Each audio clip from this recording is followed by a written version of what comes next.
কিন্তু এরকম একটা জায়গা দাঁড়িয়ে যখন তদন্ত চলছে, স্পেশাল ইনভেস্টিগেশন টিম তারা তদন্ত করছেন, তদন্ত অগ্রগতি হচ্ছে, তখন পরিবার, আনিসের পরিবার কি বলছেন?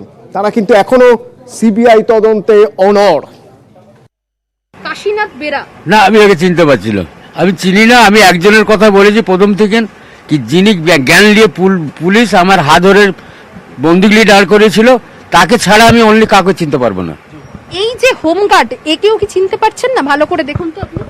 না না, আমি এখন সঠিক বলতে পারছি না। আর এই যে সিভিক যিনি রয়েছেন, এই প্রীতম ভট্টাচার্য, রাতের অন্ধকারে আমি চিনি না, দেখেছি এদেরকে আপনি চিনিনি, ড্রেসটাই খালি দেখেছি, ওদের মুখটা দেখিনি, ফিকারটা দেখেছি। যারা গ্রেপ্তার হয়েছে সিটের হাতে, হ্যাঁ। আপনি কি খুশি নাকি খুশি না, আমি খুশি এখন নয়, এখন খুশি আমি নয় কারো কথাই। সিবিআই দিয়ে দেখ না, সিবিআই তদন্ত দেখ না, দিয়ে দেখ না, আসল মেন দোষীকে ধরতে হবে।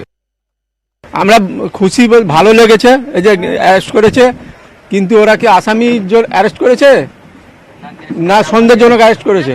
তো গ্রেপ্তারটা কি ওরা প্রমাণিত হয়েছে ওরা দোষী, ওরা এখানে এসে মার্ডার করে গেছে। তো আগে ইনভেস্টিগেশন করলো না, অ্যারেস্ট কি করে করলো? ঠিক আছে, আমাদের ভালো লেগেছে শুনে, দিদি কাজ করছে। সিবিআই তদন্ত এখন আপনারা অনড়।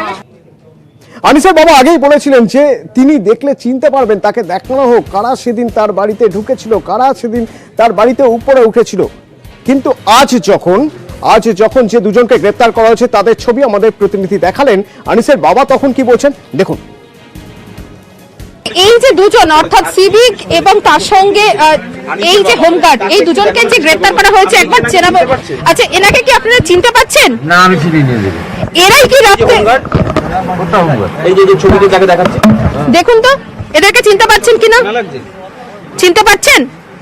ওটা কি এগুলো সাহায্য করতে হবে না পুলিশের। পুলিশের এই যারা এখানে এসেছিলেন, সিভিক এবং এই যে দেখুন, ভালো করে দেখুন, এনারা এসেছিলেন, ভালো করে দেখুন, तुम्हें काका है देखुन। तुम्हें चिन्ह होगा, चिनते काहे पाচ্ছেন? कि जेती आज जो देखो हो उसे इसमें चिन्ह होगा। আরে বাবা, এখন চেনার সময় নেই আমার, এখন আমার শরীর অসুস্থ বলছি, ছিলই নি। আমি এখন সঠিক বলতে পারছি না। একটু দেখুন দাদা, আমি বলছি ম্যাম, জোরাত করে বলছি, আমি এখন সঠিক বলতে পারছি না।